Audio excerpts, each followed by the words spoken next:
audio issues, but let's get started. So this is COVID Detective. My name is Daniel, and this is not stand-up comedy. This is a collection of stories about my life these past few months. This is what happens when 6 months of anxiety collides with crushing loneliness and existential despair. This is the story of how I became a COVID detective. So when the pandemic started, I was scared. Not because I was in a high-risk group, because I have an overprotective Jewish mother. The first week of lockdown, she asked me, "Do you have enough food? You should stock up on your pantry, dry goods." And I said, "Yes, Mom. I added a whole new wing to my apartment with nothing but dry pasta and frozen meat." I was raised in a Jewish family, but it took a pandemic for me to appreciate how being Jewish has prepared me for disaster. Hanukkah, the Festival of Lights, celebrates a time when the Jewish people survived an invasion by making the light-giving oil last for 8 days and 8 nights. Now I had to make a single sheet of toilet paper last for 8 days and 8 nights. I was living alone in a 1-bedroom apartment, just me and my stuffed animals. Got here, family the sloth. And all that time in isolation was taking its toll. My skin was pale, my beard was getting bushy. I felt like Tom Hanks in Castaway. I was so lonely, I was ready to paint a face on my broomstick just so I'd have another guy around to talk to. I was being careful, but whenever I ventured outside, I got suspicious. I had a feeling my neighbors weren't following the rules. One day, I was out for a walk, and I saw a group of people having a barbecue in their front yard. Eating, drinking, laughing, no masks, no distancing. I couldn't believe it. My heart was racing. I felt this strange mix of emotions, and I realized I was going through the 5 stages of grief. The first stage is denial. Who do these people think they are having a party during COVID? Is this really happening? Then it goes from denial to anger. I did not lock myself in my apartment for months so you could go prance around like you're at Coachella. Then it goes from anger to bargaining. You know, if only I had made friends with my neighbors. That could be me laughing it up at that barbecue right now. I'd kill for one of those burgers. But then you snap out of it. No, they are bad. They're breaking the rules. They're going to spread the virus. I'm way too responsible for that. And then you go from bargaining to depression. It's like you're back in college, stuck in your dorm room while everyone else is going to the cool party. You're trying to study while they're blasting music outside your door. And then finally, you go from depression to acceptance. It's fine. I'm not jealous at all. I'm going to go home and watch Schitt's Creek and try not to think about how I'm all alone in the world. I didn't set out to become a COVID detective, but with each week of lockdown, I found myself drawn into a new mystery. My first case was a simple one. One of my neighbors was a senior. She was nervous about grocery shopping, so I helped her out by picking up groceries. I dropped them off at her door, and she was so grateful. But then she told me stuff was missing from her deliveries. Random stuff, cookies, crackers, toilet paper rolls. Now, I was outraged. I mean, who would steal from a little old lady? I had to get to the bottom of this. I didn't have access to my building security camera, but I had an inside source. My neighbor downstairs, Jamie, she was running a speakeasy hair salon. You remember, all the normal hair salons were closed, so she was having people come to her place for hairstyling. Real down-low haircuts, a hush-hush operation. And you could always tell someone was coming from Jamie's speakeasy hair salon because a good speakeasy has to have some sense of danger. You know, a quarantine haircut has got to look slightly different from your regular haircut. You know, you put a mask over your face, then you cuddle around it, snip, snip, snip. So your hair hangs over your face like stage curtains that are partway open. And I never found my neighbor's groceries. but I did hook her up with an awesome new haircut. Her TikTok videos are doing better than ever. I felt like I'd found my calling. I started to assume everyone around me was a potential threat, and it was up to me to keep my building safe.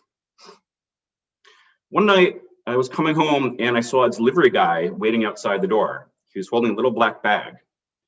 I buzzed open the front gate, let him follow me in. I eyed him as I hit the elevator button. He looked at his phone. I looked at the bag. What delivery place? I asked. Uber Eats, he said. Yeah, but which restaurant? You don't remember? I got suspicious. I think it was some ice cream place. Alarm bells went off in my head. No one in my building eats ice cream. Everyone's following a keto diet. The elevator door opens. I let him in behind me. I asked him, which unit? 312, he said. He scrolled through his phone as the elevator started moving. Oh yeah, here, it's BJ's. BJ's ice cream, apartment 312. Okay, BJ's, got it. Thanks, I know, you gotta be careful. Yeah, have a good night, I said. I was proud of myself, helping a guy out, supporting restaurant workers. The next day, I found out my neighbor was robbed. But it's tough, I mean, when everyone's wearing a mask, it's hard knowing who you can trust. Everyone looks like they could be a criminal. Going grocery shopping at Erewhon, you don't know if the nice lady is buying avocado toast or if she's about to pull off a buffalo cauliflower heist. The first thing about being a COVID detective, you need the right tools. The temperature gun is the new DUI checkpoint, right? This is the first time in human history someone can point a gun at you and you feel more safe. The second thing you learn when you're a COVID detective is that everyone lies. Everyone lies. People say stuff like, yo, I'm sorry I showed up late to the picnic, but COVID. Or, sorry I forgot to call you on your birthday. Shit's crazy out there, bro. It's true, everyone is a liar these days. My friend wanted to know if he could trust that his girlfriend was being safe. I said, is she posting anything on her IG stories? He said, no, but I think she's hiding something. I told him to check her friends' stories, her friends' IG stories. Sure enough, one of her friends had posted a video of her from the night before, dancing with a bunch of people at this big rave. This girl he had trusted with his life was out there being wild, going to parties behind his back. Dating can be hard in a global pandemic, it's true. You need to run the numbers before you go on a date. What's the chance I'm gonna score? And what kind of risk am I prepared to take with the virus? This is what we call the COVID coitus ratio. I know Aunt Harriet likes that one. Also known as the WAC, weighted average COVID cost of coitus. Always crunch the numbers before you take off the mask. That's the new definition of safe sex. You've got to be careful out there. And my friend said I should try dating. But where do you meet people in a pandemic? I asked this question when I dialed into my friend Baratunde's call-in show, Live on Lockdown. One person suggested I can meet people at the gas station. That's an interesting choice. Nothing like the smell of gas when you're trying to meet someone. A woman I know invited me for a weekend at her house in Palm Springs. It was tempting, but I wasn't sure it was a good idea. Was it worth the risk? And I talked to my friend Baratunde. He said, here's what you got to do. You've got to get tested, and she does, and her dog does too. And then when you all get a negative test, then you hit the road and you drive like the wind and you don't stop for nothing. No coffee, no bathroom breaks. You're in a hermetically sealed zone from no COVID to no COVID. And then when you get there, you can never leave. It's like going into witness protection. You can never go back to your old life. And then once you're up there, All of a sudden, it's like the two of you are married. Like that invitation is like a marriage proposal, a pandemically arranged marriage. But I'll never forget the first time I went on a socially distanced date. I knew there was some risk, but I didn't care. I was so starved for human touch, that hit of oxytocin, I was ready to inject Clorox bleach into my veins. I met up with a cute Jewish woman for a picnic in the park. Her eyes sparkled from behind her N95 mask. Everything was going great. She asked if she could see my apartment, and she ended up back in my place. I started to have a panic attack. My heart was beating out of my chest. I tried to calm myself down. I ducked into the bathroom, did some box breathing. I told myself, just relax. She's a cute woman, totally harmless. You're not gonna die. It's a very small risk. I go back to the living room. She was getting comfortable, smiling at me, but I had totally forgotten how to seduce a woman. I tried to put on some music, but my playlists were all podcasts with epidemiologists. I didn't think that would set the right mood. She moved closer to me on the couch. Again, alarm bells ringing in my head. She was less than 6 feet away. She looked into my eyes. I started getting excited. Could this really be happening? And then she coughed. A tiny cough, barely perceptible, but definitely, indisputably a cough. Everything stops. I felt like Neo in the Matrix, seeing the world in slow motion. But instead of ones and zeros, I saw respiratory droplets and virus particles floating down all around me. I started to panic. I've made a horrible mistake. I'm gonna die. I tried to hold it together. I forced a smile. Can I make you some tea? Sure. I go into the kitchen, put on the tea kettle, and I pull out my laptop out of a drawer. I type in COVID symptoms, dry cough. The number one result said dry cough, common in 95% of cases. My heart started beating faster. I made a mental checklist of my comorbidities. Did I have high blood pressure? My heart was beating so fast I could feel my head spinning. Just calm down, I told myself. Just calm down. You've got this beautiful girl over in your home and she likes you. Don't fuck this up. I looked at her sitting there on the couch. I imagined what her lips felt like and if there was a way to kiss her without spreading any respiratory droplets. Maybe it was worth getting COVID to get to first base. You know, I had been taking my zinc supplements, so maybe I'd survive. I made a little small talk. So you were in New York last week. That must have been fun. She says, yeah, I stayed with my friends on the Lower East Side. I snuck back to my computer. I pulled up a COVID risk map. I type in New York City, Lower East Side. I hit enter. It comes back red, very high risk of infection. I could feel myself losing my sense of smell. I asked her, are you wearing perfume? I couldn't tell. I tried to play it cool. Lower East Side, great ramen noodles. It was just you and your friend, right? Cozy little quarantine bubble. She said, yeah, it was just the two of us. But we did have a little get together on my friend's rooftop. Ah, gotta love those New York rooftops. So a little gathering, what is that, 4 or 5 people? She said, more like 15. Oh my God, 15 people. I hadn't seen 15 people in the past 3 months. I started to recite the Hail Mary, or whatever parts I could remember. I made my peace with my Lord and Savior. I was choking back tears, but I didn't want to blow my shot. At this point, I'm like crying. Wow, that sounds like a fun party.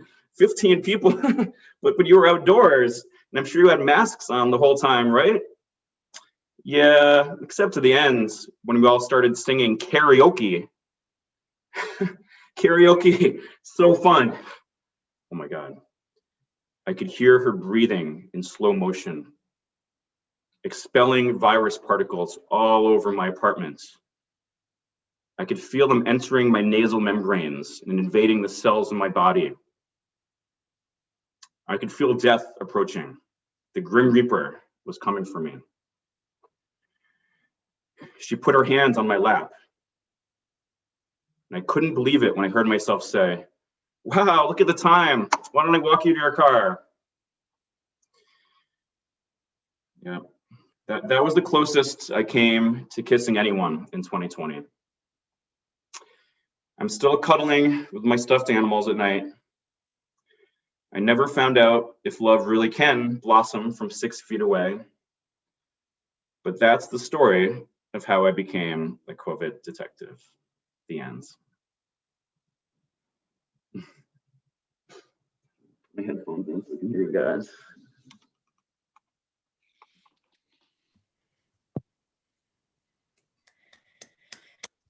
Very nice. Bravo.